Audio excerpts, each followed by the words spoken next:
क्या अमेरिका किसी बड़े मिशन की तैयारी में है? दरअसल यूएस नेवी ने कैलिफोर्निया के तट पर हाई इंटेंसिटी कॉम्बैट ड्रिल शुरू कर दी है और इसमें बॉम्ब डिस्पोजल स्क्वाड की स्पेशल टीम्स ने हिस्सा लिया। तस्वीरें कैलिफोर्निया तट की हैं, जहां यूएस नेवी के एक्सप्लोसिव ऑर्डिनेंस डिस्पोजल यानी ईओडी टेक्नीशियन लाइव ड्रिल में समुद्र किनारे फैले खतरनाक विस्फोटकों को ढूंढकर निष्क्रिय करते दिख रहे हैं। इस अभ्यास में सैनिक फर्स्ट इन लास्ट आउट सिद्धांत पर काम करते हैं, यानी सबसे पहले पहुंचना और सबसे आखिर में निकलना। साफ है, यूएस नेवी अपनी युद्ध क्षमता को लगातार धार दे रही है। इस तरह की ड्रिल्स किसी बड़े ऑपरेशन की तैयारी का हिस्सा हो सकती है। और ब्रेकिंग न्यूज है कि हॉर्मुज स्ट्रेट पर राष्ट्रपति डोनाल्ड ट्रंप ने एक बहुत बड़ा बयान दे दिया है। वो कह रहे हैं कि हॉर्मुज को फिर से खोलना बहुत जरूरी है। डील के लिए हॉर्मुज हमारी प्राथमिकता है। एक समय जो ट्रंप ये कह रहे थे कि हॉर्मुज खुले या न खुले हमें फर्क नहीं पड़ता, अमेरिका को इससे कोई लेना देना नहीं है, जिन्हें हॉर्मुज खुलवाना है वो खुद ईरान से बात करें। आज खुद ट्रंप ये कह रहे हैं कि हॉर्मुज हमारी प्राथमिकता है। डील पर बात करने से पहले हॉर्मुज का खुलना जरूरी है। इजराइल, ईरान और अमेरिका की ये जंग कब तक चलेगी?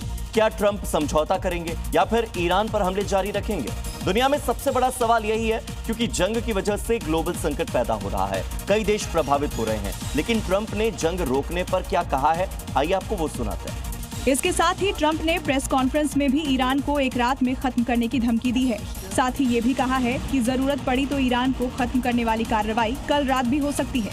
इसके अलावा ट्रंप ईरान को पहले ही धमकी दे चुके हैं कि अगर 48 घंटे में हॉर्मुज नहीं खुला तो वो ईरान को नर्क बना देंगे, जिसकी मियाद भारतीय समयानुसार बुधवार सुबह 6 बजे के आसपास होगी।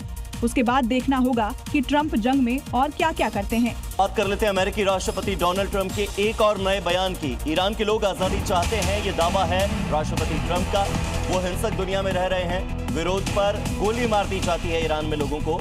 ये बात अमेरिकी राष्ट्रपति की ओर से कही गई है कि वो हिंसक दुनिया में जीने के लिए मजबूर हैं ईरान के लोग और अब वो स्वतंत्रता चाहते हैं।